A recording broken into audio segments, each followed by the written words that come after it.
Muy buenas noches, soy Federico Reyes Heroles, bienvenidos a Primer Círculo. Buenas noches, soy Carlos Elizondo, bienvenidos a Primer Círculo. Hoy vamos a hacernos una pregunta junto con nuestro invitado, que es, ¿la economía mundial puede realmente entrar nuevamente en recesión? Ha habido mucha evidencia reciente que por lo menos está creciendo menos. El Fondo Monetario Internacional ya ajustó sus expectativas, China lo hizo hace unos días.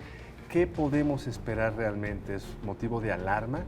¿Las políticas económicas que están siguiendo son suficientes? ¿Una tasa de interés negativa en varios países? ¿Estados Unidos va a dejar de subir las tasas de interés como resultado de esto? Y para discutir este tema tenemos a Jorge Suárez Vélez. Bienvenido, Jorge. Gracias. A ver, muy rápido, tu pronóstico de crecimiento de la economía mundial para este año. Mira, yo creo que va a andar más cerca de 3.4. ¿Qué trae el fondo? No me acuerdo cuál fue la última revisión. Sí, no estás particularmente pesimista. Para este año probablemente no, por ciertas inercias que estás viendo todavía en Estados Unidos y en China. Pero yo creo que la pregunta de fondo aquí es cuál va a ser el motor de crecimiento del mundo.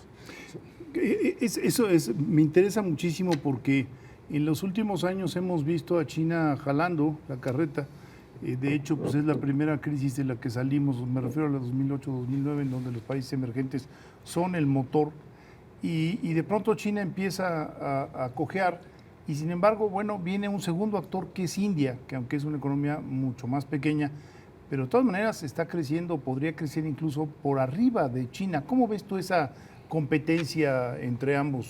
Sí, yo creo que el tema que es muy importante en el caso de China como motor de crecimiento es que una muy buena parte de lo que hizo China fue a partir de muy altos niveles de inversión. Y inversión totalmente basada en crédito. O sea, el crecimiento chino en ese sentido es una trampa total. O sea, tienen un nivel de endeudamiento de crédito que es 3.8 veces el tamaño de su economía. Público y privado. Público y privado, o sea, el total. Lo cual cualquier país crecería con ese nivel de endeudamiento. Ahora, tiene un gran impacto en el resto del mundo porque para esa inversión tuvieron que importar enormes cantidades de materias primas, etcétera, de lo cual Latinoamérica, digamos, excepto México, quizá se benefició. Sí, claro. Pero, y el componente de comercio exterior de su economía es muy grande. No es el caso de la India. La India tiene un componente mucho más pequeño, su impacto en el resto del mundo sería mucho menor. Entonces, en ese sentido, no sería una alternativa. Yo agregaría otra cosa, Jorge, que es que la economía india, la gente no crece crecimiento. O sea, los números parece que tienen un sesgo que no se sostiene cuando ves los niveles de consumo, una serie de cosas no cuadran con esos números. Entonces, no, la India yo no creo que pueda ser la salvación, y yo creo que la pregunta es, ¿China va a dejar de crecer como ellos esperan, lentamente se va a ir ajustando a la baja, o hay un riesgo real de colapso? Con esos niveles de deuda. O sea, lo primero que hay que ver es, China ha estado perdiendo alrededor de $100,000 millones de reservas internacionales al mes. El dato desde que empezaron a bajar, corrígeme, son como 8 veces todas las reservas que México tiene, lo que ha bajado las reservas. Sí, por ahí deben dar. O sea, bajaron de 4 billones, o sea, millones de millones, deben dar por ahí de 3.2. Ahora, en ese sentido, para mucha gente dice, oye, eso es muchísimo de todos modos. Hay una fórmula que saca el Fondo Monetario Internacional, estimando a partir de el volumen de comercio internacional, el volumen de deuda en moneda extranjera, M2, ¿no? O sea, la base monetaria. Si tú haces esa fórmula del fondo, deben de tener como 3 billones. Eso es lo que deben de tener. O sea, están arribita de lo que tienen que tener. Ya están llegando a las señales de alarma. Entonces, la pregunta ahí se vuelve, ¿qué van a hacer? Tienen dos opciones. O volver a meter controles de capitales para que la gente no se pueda ir a dólares, o devaluar. Si devalúan, o sea, yo creo que eso va a tener un fuerte impacto en el crecimiento del mundo. Porque básicamente lo que empezaríamos a ver es devaluaciones competitivas de muchos otros países y básicamente un poder adquisitivo contrayéndose en el mundo. Esa yo creo que es la opción más probable. Y una presión proteccionismo en Estados Unidos aún mayor. Bueno, o sea, lo que tenemos que ver, que la gente en México se va mucho con la finta de Trump.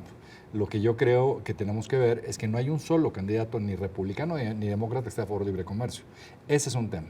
O sea, esta película ya la vimos, ¿no? La vimos, no la vimos en vivo, pero cuando surge la ley Smoot-Hawley en 1930, por la crisis de 1929, esa caída en el comercio internacional fue la que realmente desaceleró fuertemente la economía mundial.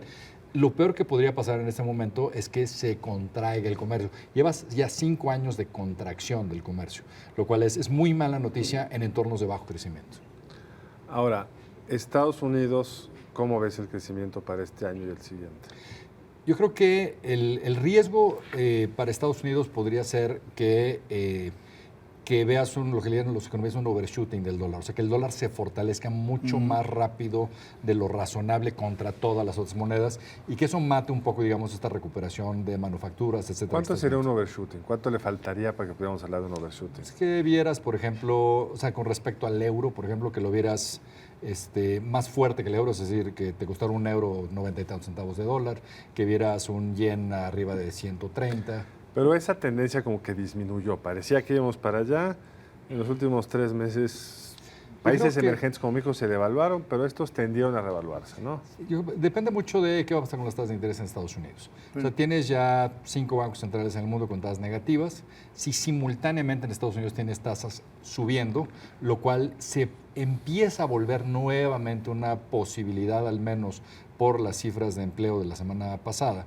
Entonces, eso podría hacer que mucho ahorro se vaya a Estados Unidos. Lo que es muy importante considerar en todo esto, cuando estamos viendo la economía mundial, es ver que nunca en la historia de la humanidad ha habido tanta liquidez como hay ahora. Sí, o sea, nunca se había imprimido tanto dinero. Entonces, eso hace que de repente los bandazos que se dan de liquidez, que se van de un lado a otro buscando dónde estacionarse, mueven mucho el box y destabilizan todo, ¿no? Bueno, llama la atención que, perdón. No, por favor. Llama la atención que no estemos hablando de Europa, ¿no? Antes volteábamos siempre a ver Europa y ahora damos por sentado que ahí es una zona de, no desastre, pero semidesastre, entre las condiciones económicas más las inestabilidades políticas de algunos países, como puede ser España y otros. Es decir, ya no podemos pensar en que podría haber algo positivo que surgiera de Europa. De hecho, o sea, yo creo que al contrario, yo creo que lo que está haciendo que de repente en Europa tenga un poco menos de presión la situación, básicamente el precio del petróleo. O sea, les ha dado mucho aire, ¿no? El tener ese commodity importante. Les abarató. Sí, les abarató, les dio mucho más ingreso disponible para otras cosas, ¿no? Ha ayudado a Europa, ha ayudado a Japón, ha ayudado a China, sí. pero no hay nada estructural. Y lo que sí te das cuenta cuando comparas a bancos en Estados Unidos y bancos en Europa, es increíble que tú ves acciones de Deutsche Bank cotizando en la bolsa a 1/3 de su valor en libros. O sea, lo que te están diciendo muchas de estas cifras es que los bancos en Europa no han limpiado sus balances como los americanos sí lo hicieron. Entonces, en ese sentido, o sea, estructuralmente yo creo que Europa no ha hecho la tarea. Y ese yo creo que casi si tuviera que ser así un resumen de la economía mundial, yo creo que ese es el tema. Todos los países que no hicieron la tarea. Brasil, Europa, en cierta forma China. O sea, hay todas estas tareas, estas asignaturas pendientes. Y para nuestro teleauditorio, ¿qué le sugieres como ahorrador? ¿Compre yenes, yuanes?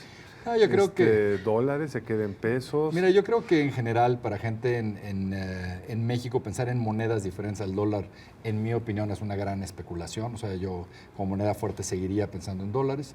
Y yo creo que algo que se vuelve importante es tener quizá más liquidez de la que usualmente tendrías. ¿Liquidez en pesos o en dólares? Liquidez, yo tendría liquidez en dólares. ¿A este precio ahorita? Sí. O sea, no va a revaluarse un poco más el peso. Pero puede ser un poco más o menos, pero yo creo que en ese sentido vas a tener probablemente menos volatilidad. Y yo creo que veo más probable un dólar revaluándose contra todo como escenario alternativo, casi independientemente del peso, ¿no? Ahora, algo que tocaste de pasada, pero me gustaría que abundáramos un poco en el asunto de las tasas de interés, porque eso sí a nosotros bueno, a todo el mundo le mueve. ¿Sí ves en el horizonte otra alza? Sí. Mira, yo creo que no se ha entendido bien, en mi opinión, lo que está tratando de hacer de política monetaria. O sea, la gente piensa que vas a ver un alza en tasas de interés como reacción a que de repente hay señales de inflación, ¿no?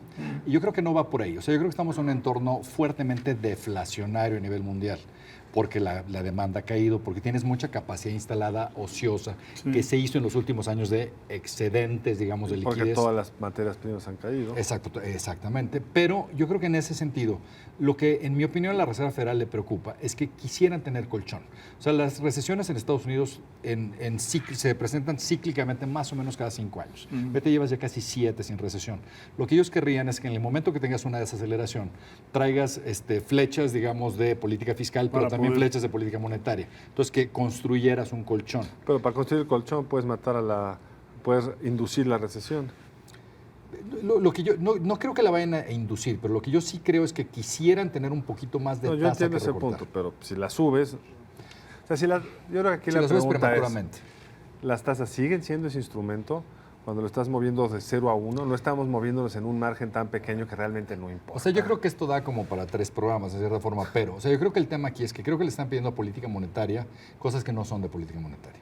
O sea, que deberían ser mucho más de política fiscal. O sea, lo que es absurdo, digamos, es que un país que tiene la calidad de aeropuertos que tiene Estados Unidos, o pues, que no haya hecho un plan muy agresivo, digamos, de hagamos infraestructura nueva, hagamos cosas que El presidente incrementen... Obama dijo que quería hacer eso. Bueno, el presidente Obama yo creo que hizo, en mi opinión, un error histórico al decir, no, es que no hay proyectos que estén, como él decía, shovel ready, ¿no? O sea, que no estén ahorita listos. Tuviste mucho tiempo para hacer que estuvieran, o sea, y no iniciaron el proceso. Entonces, lo que creo que también es una lección para México, de hecho, en términos de gasto, es decir, la única forma que tú tienes a largo plazo de incrementar la capacidad de crecimiento de una economía es mete dinero en mucho mejor infraestructura que permita que haya mucho más productividad, que por ahí se dé el crecimiento económico. Entonces, en ese sentido, yo creo que hubiera sido muy útil que para estimular la economía se hiciera como política fiscal, e incluso aprovechando que te puedes financiar hoy a tasas de 0, ¿no? Entonces aprovechalo, mete Wi-Fi en 20 ciudades. ¿Es lo que, permita lo haya... que el primer ministro Trudeau quiere hacer en Canadá? ¿Te estuvo leyendo o todavía? Seguro él me leyó. Jorge, nos queda muy poco tiempo, pero dime algo, viéndolo así en el escenario, también las tormentas políticas son complicadas, ¿no? Es decir, traemos a España, traemos al Brexit, que la simple expectativa, aunque todo indica que no va a pasar, pero todo Brasil. indica Brasil, Europa, en lo general, más allá de España, y Trump. ¿Cuál es tu pronóstico con todas estas variables? Sé que es injusto, Jorge, estoy siendo terriblemente injusto tienes contigo. 45 segundos. No, lo que creo que es buena noticia, de hecho, es que pareciera que los populismos van de salida en Latinoamérica, ¿no? Sí. Pero de entrada en Estados Unidos. Pero de entrada en Estados Unidos y en Europa. Entonces, en ese sentido, y yo creo que para mí la gran lección es la enorme irresponsabilidad que han tenido los políticos. O sea, yo creo que Trump es el Frankenstein que creó el Partido Republicano con una serie de políticas absurdas, y Sanders es el Frankenstein que ha creado los demócratas con otras políticas absurdas, donde al público no le está diciendo la verdad. O sea, no le está diciendo, oye, ¿quieres esto? Hay que sacrificar esto. O sea, no hay cosas gratis. En Europa yo creo que es lo mismo. O sea, en el tiempo es igual. Se acabó el ya se tiempo. acabó, bueno, ni modo. Pues muchísimas gracias, Jorge. Un placer. Muchas gracias a ustedes por acompañarnos. Lo esperamos el siguiente lunes aquí en Primer Círculo. Buenas noches, nos vemos el próximo lunes en Primer Círculo.